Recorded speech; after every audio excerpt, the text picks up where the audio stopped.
Il était à la foire Magid le Canard. L'histoire de celui qui voulait youtuber pour mieux garder ses papiers aux éditions Sans Amis. Assalamu alaikum, bienvenue à tous, j'espère que vous allez très bien. Mais pourquoi on existe? Pourquoi on a été créé? Quel est le but de la création? Eh bien regardons ce que Majid Oukacha dit dans son livre. Qu'est-ce que ça peut lui faire à Allah que l'on soit en adoration devant lui? Il pose la question.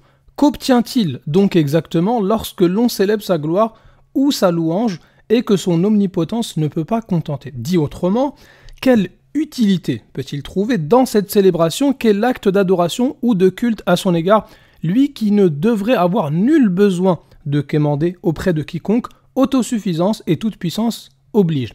Et ensuite il nous dit, mais pourquoi il va envoyer les gens en enfer s'ils ne font pas la prière ou s'ils ne l'adorent pas? Mais ça va pas très bien dans ta petite tête, Majid Oukacha. Si un professeur encourage ses élèves à faire leurs devoirs, il les encourage à faire beaucoup d'exercices à la maison. Et il peut même les avertir en leur disant que si vous ne faites pas votre travail, eh bien vous aurez une mauvaise note et même vous allez être collé ou bien même viré de l'école. T'imagines toi l'élève qui répond au professeur « Ah mais monsieur, vous avez besoin de nos exercices ou quoi? Vous n'êtes pas assez fort. » Mais non, c'est dans ton intérêt à toi. C'est pour toi que je fais ça. C'est pour que toi tu progresses. C'est pour que toi tu réussisses. Eh bien, avec l'adoration d'Allah Azzawajal, c'est semblable. Allah Azzawajal, il n'a pas besoin de notre adoration, il n'a pas besoin de nos prières, mais il nous les impose, il nous impose des prières quotidiennes parce que nous, on en a besoin. Pour que nous, on change, on devienne des personnes meilleures. Sourate 51, verset 56, « Je n'ai créé les djinns et les hommes que pour qu'ils m'adorent. » Mais Allah Azzawajal, il ne le fait pas parce qu'il en a besoin. Le verset d'après le dit, « Je ne cherche pas d'eux une subsistance et je ne veux pas qu'ils me nourrissent. » En vérité, c'est Allah qui est le grand pourvoyeur, le détenteur de la force, l'inébranlable. Donc le but de la création, c'est d'adorer Allah Azzawajal, notre créateur, et il n'y a rien de meilleur que cela. Et bien sûr, l'adoration passe par la connaissance. C'est pour ça qu'on trouve également dans un autre verset, Sourate 65, verset numéro 12, Allah qui a créé 7 cieux et autant de terre, afin que vous sachiez qu'Allah est en vérité omnipotent et qu'Allah a embrassé toute chose de son savoir. Vous savez, quand quelqu'un il vous fait du bien, mais c'est dans son intérêt, on peut pas dire que cette personne a eu de la miséricorde vis-à-vis de nous, puisqu'elle avait besoin de nous faire du bien. Allah Azzawajal, c'est différent, il nous fait du bien alors qu'il n'a pas besoin de nous. Il nous a créés par miséricorde afin qu'on le connaisse et qu'on l'adore et qu'on puisse entrer au paradis si on est sincère. Alors maintenant, la prière, ça nous sert à quoi? Fa'budni wa aqimis salata li dhikri. Adore-moi donc et accomplis la salat pour te souvenir de moi. Autrement dit, la salat, les prières qu'on fait tous les jours, c'est pour nous souvenir de notre créateur Allah Azzawajal. Par contre, Oukacha, il fait partie des gens qui sont dans ce verset-là. Que celui qui n'y croit pas et qui suit sa propre passion ne t'en détourne pas, sinon tu périras. Oukacha, il nous dit que la salat, c'est du vent. Et peut-être que vos salades, vos prières envers votre Dieu imaginaire,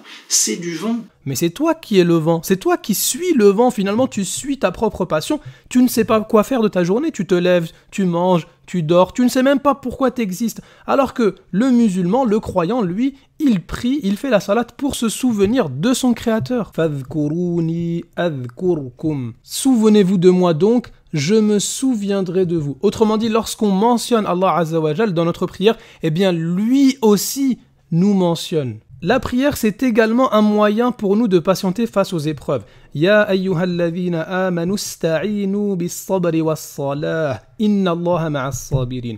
Ô les croyants, cherchez secours dans l'endurance et la salat, car Allah est avec ceux qui sont endurants. La prière, c'est pour nous, c'est dans notre intérêt, et Allah Azzawajal, qui est notre créateur et qui nous connaît mieux que nous-mêmes, c'est lui qui nous a imposé de prier afin que cette prière-là nous évite de tomber dans les péchés et les tentations. Inna salata tanha anil fahsha'i wal munkar. En vérité, la salat préserve de la turpitude et du blâmable. Ainsi, si Allah Azzawajal nous a prescrit de prier, qui est son droit à lui, c'est également pour qu'on médite dans notre prière et qu'on se dise qu'Allah Azzawajal c'est le Seigneur de l'univers, c'est donc aussi le Seigneur des autres créatures et que cela nous pousse à également avoir un bon comportement vis-à-vis des créatures.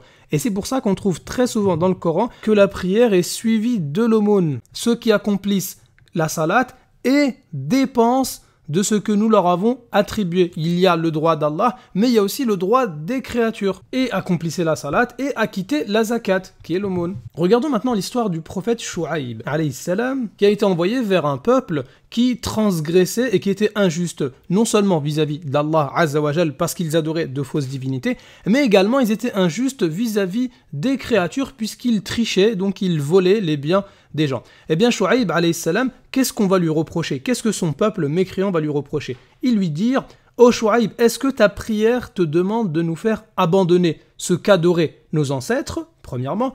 Deuxièmement, ou de ne plus faire de nos biens ce que nous voulons. Laisse-nous faire de notre argent ce qu'on veut. Ta prière, c'est entre toi et ton Seigneur, c'est ton truc privé. Il ne faut pas que ça vienne intervenir dans nos biens. Eh bien non, la prière du croyant, c'est également un moyen de se corriger et de ne pas être injuste vis-à-vis des autres. Finissons maintenant avec la sourate 74.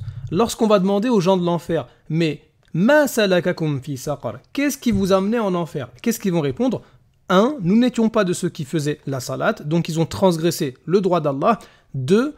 Nous ne nourrissions pas le pauvre. Donc si on résume à Judukasha, pourquoi toi et moi ainsi que tout l'univers on a été créés? Eh bien c'est pour connaître et adorer notre créateur Allah Azza wa Jal. Et si Allah Azza wa Jal nous demande de l'adorer, c'est pas pour lui, c'est pour nous, c'est pour notre bien. Nous, par miséricorde, il nous demande de le prier afin qu'on devienne des personnes meilleures et qu'on réussisse l'examen final. Après, chacun peut croire en l'examen qu'il veut. Moi par exemple qui suis né en France, du coup je fais quoi alors? Enfin selon le...